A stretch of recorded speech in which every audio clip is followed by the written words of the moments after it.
Television Network. This is the 10 o'clock news on Q2, Montana's news leader. Good evening, everyone. Thanks for joining us tonight. I'm Jeanelle Slade. And I'm Jay Cohn. The U.S. troops attacked in Niger were headed back to their operating base when ambushed by 50 ISIS fighters. The highest-ranking U.S. military officer offered up a modified timeline today of the deadly attack on troops in Niger. 4 U.S. soldiers died in the attack, and many questions remain unanswered. Mola Lenghi has the latest from Washington. The U.S. task force that came under fire in Niger this month faced an onslaught of small arms, rocket-propelled grenades, and machine gun fire for nearly 2 hours, according to the chairman of the Joint Chiefs of Staff, General Joseph Dunford. That unit thought they could handle the situation without additional support.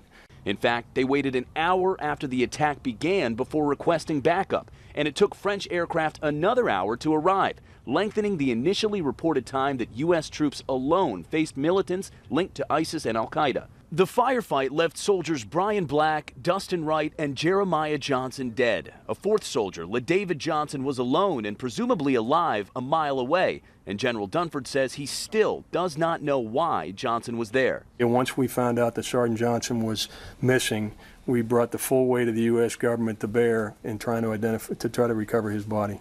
That took 2 more days. President Trump has faced criticism for not mentioning the 4 U.S. soldiers' deaths sooner, and for what he said in a condolence call he made to the pregnant widow of Sergeant Johnson.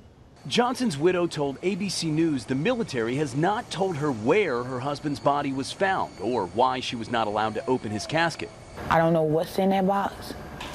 It could be empty for all I know. There are times when we make a suggestion to the family that they may not want to review the remains. At the end of the day, the policy is it's the family's decision. General Dunford says as soon as investigators have answers about what happened to Sergeant Johnson and the other 3 soldiers, the families will get a personal visit with all the details. Mola Lenghi, CBS News, the White House. And in addition, there will also be a full Senate Armed Services Committee briefing on the Niger attack this Thursday. Opening statements today for a Western Montana doctor who faces 22 felony charges, including the deaths of 2 patients. Prosecutors say that Dr. Chris Christensen of Florence prescribed drugs to patients without much discretion. But his defense says it was the doctor's compassion that got him into trouble. MTN's Augusta McDonald reports. The case against Christensen started over 3 years ago when a task force of local, state, and federal officers raided his practice in Florence. Ravalli County Deputy Attorney Thorne Geist said that Christensen was overprescribing dangerous drugs and that he knew how dangerous those drugs were. First, do no harm. It's one of the fundamental principles of medicine, and you will hear testimony in this case that when the defendant ignored that principle, when he began writing prescriptions for controlled substances outside the accepted course or the accepted standards of his professional practice. It was the medical professionals of this community and of this state who took action to protect his patients. One by one, Geist detailed charges that are related to 11 of Christensen's former patients, 2 of whom are now dead from drug-related incidents. Christensen's attorney, Josh Vanderwettering, argued that the former doctor was not a criminal, but instead compassionate to a fault. The one thing he doesn't do that the other doctors do is just not treat patients who need help. He is, in the words of his wife, who also testifies since she worked there, he is compassionate to a fault. But that's not a crime. Late last week, prosecutors reduced the case from over 300 felonies to just under 24, including the 2 negligent homicide counts. Reporting in Hamilton, I'm Augusta McDonald for MTN News. And testimony in that case is expected to last into mid-November. The investigation into a shooting on the Billings Northside earlier today appears to be at a standstill. Billings Police Chief Rich St. John says the victim, a 35-year-old man, is not cooperating with authorities.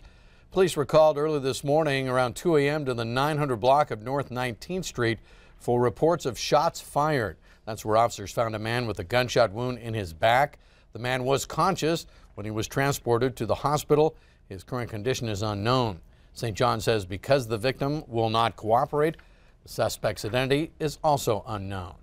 An employee at the Yellowstone County Jail is on the other side of the bars tonight. The Billings woman allegedly had her 4 young children in the vehicle with her when she ran over their father, who was fleeing on his bike.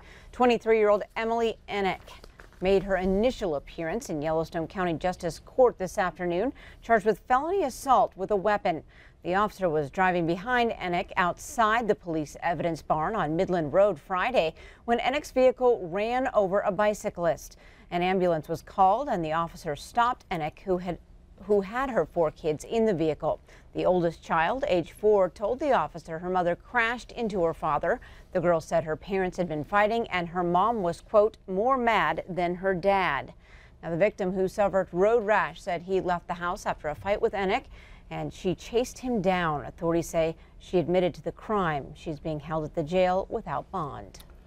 A big win today for Montana from the 9th Circuit Court of Appeals. The decision today overturns a ruling by U.S. District Judge Charles Lovell, who found that contribution limits enacted by Montana voters in 1994 amounted to a restriction on political speech.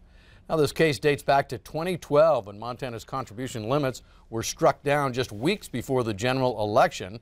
In response, a national political committee then donated $500,000 to Montana Republican governor candidate Rick Hill, which was about 500 times the previous limit. Then, following an appeal weeks before the state's 2016 primary, the federal court again invalidated the state's contribution limits. But today's decision reverses the trial court and conclusively establishes that Montana's limits are here to stay. Montana Attorney General Tim Fox, whose office defended Montana's limits, called the ruling today a big win for Montana democracy. And Governor Steve Bullock added, elections should be decided by we the people, not by corporations, millionaires, or wealthy special interests. As flames continue to take land south of Roundup in the Bull Mountains, evacuations for 20 residents are lifted tonight. Nearly 20 residents in the Johnny's Coal Road area where that fire is burning were allowed back into their homes around 6 this evening. But they're being asked now to keep a constant eye on what could be changing conditions. Despite making some progress this afternoon, the fire is still considered 0% contained. Fire crews had a dozer line around the fire's perimeter at this time.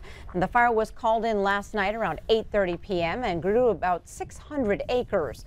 The Lazy R fire burned 2 structures in the Bull Mountain area, one a primary residence, the other a hunting cabin. Fire crews from surrounding departments, as well as the DNRC and BLM crews, are out fighting this fire, which was made worse by high winds. In those cases, there's nothing you can really do other than try and get people to a safe spot and protect them, protect maybe some of the structures if they're able to be protected, but mainly so nobody gets hurt. And we can replace grass and timber. But we can't replace lives. And the Lazy R fire is still under investigation tonight. Turning our attention now to weather, our chief forecaster Bob McGuire joining us. Bob, as we just heard, those gusty winds a big factor on that Lazy R fire. What are the firefighters facing over the next 24 hours? The good news tonight, the winds are in the process of dying down. They're about maybe 10 to 20 miles per hour. That's about it. We have our wind forecast here, and as you can see, here we are at 10 o'clock. It's about 9 miles per hour wind in Billings. A little farther up north by Lewistown, it's 11 miles per hour. And that's what you're going to see throughout most of tonight. Not really too fast. Tuesday morning, you see 13 miles per hour in Billings, 7 miles per hour at Lewistown. And so the wind's really still not too bad throughout most of Tuesday. But really, when Wednesday gets here, that's going to be the big problem. Look at this. By Wednesday, 5 p.m., we've got another cold front dropping down from Canada. That's going to create some very strong gusty winds. And not only that, look what else is going to happen. We still have a fire weather watch for much of eastern Montana as that next cold front moves through and produce wind gusts in some cases up to 50 miles per hour. Plus, with lower humidities, that means the fire danger is really great for eastern Montana on Wednesday. Then by Thursday, we cool down and the winds, they take a hiatus. We'll have more on that in a few more minutes. All right. Thanks, Bob. Speaking of wildfires, in Washington today, a group of Republican senators came out with a draft bill that hopes to simplify forest management and help mitigate wildfires. Montana Senator Steve Daines and Wyoming Senator John Barrasso joined several others in backing the Wildfire Prevention and Mitigation Act of 2017.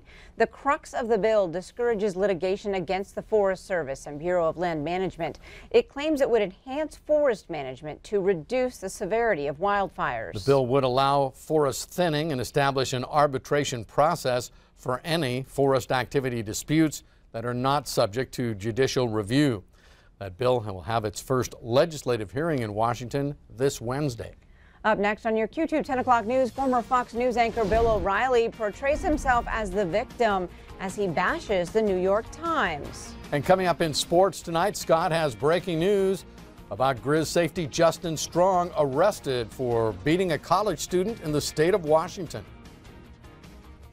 You're watching MTN News with Jay Cohn and Jeanelle Slade. Storm Tracker weather with Bob McGuire. And sports with Scott Green. This is the 10 o'clock news on Q2, Montana's news leader.